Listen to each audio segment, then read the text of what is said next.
السلام علیکم دوستو، امید کرتا ہوں آپ سب دوست خیریت سے ہوں گے۔ میں ہوں آپ کا دوست محمد عامر۔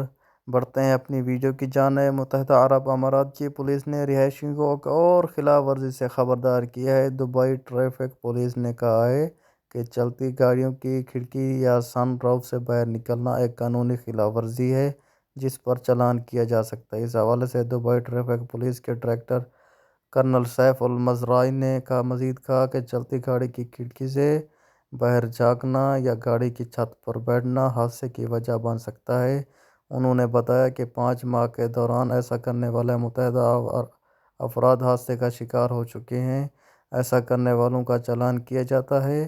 قانون کے تحت اس خلاف ورزی کے مرتکب افراد نہ صرف 2000 درہم جرمانہ کیا جاتا ہے، اس کے علاوہ ان کی گاڑی کو بھی 60 روز کی پولیس یارڈ میں بند کر دیا جاتا ہے۔ ایسا کرنے والے ڈرائیور کے 23 پوائنٹ کم کر دیے جاتے ہیں۔ دبئی ٹریفک پولیس کے ڈائریکٹر کرنل المزرعی نے اس حوالے سے مزید کہا ہے کہ چلتی گاڑی کی کھڑکیوں سے باہر کی جانب نکلنا، گاڑی کی چھت پر سوار ہونا انتہائی نامناسب عمل ہے جس کے باعث صرف گاڑی میں سوار افراد ہی نہیں بلکہ اس کے فعل کی وجہ سے ارد گرد کے دوسرے لوگ بھی حادثے اور مشکلوں کا شکار ہوتے ہیں۔ تو دوستو، ایسی نئی اپڈیٹ کے لیے میری ویڈیو کو لائک کریں اور میرے چینل کو سبسکرائب کر دیں۔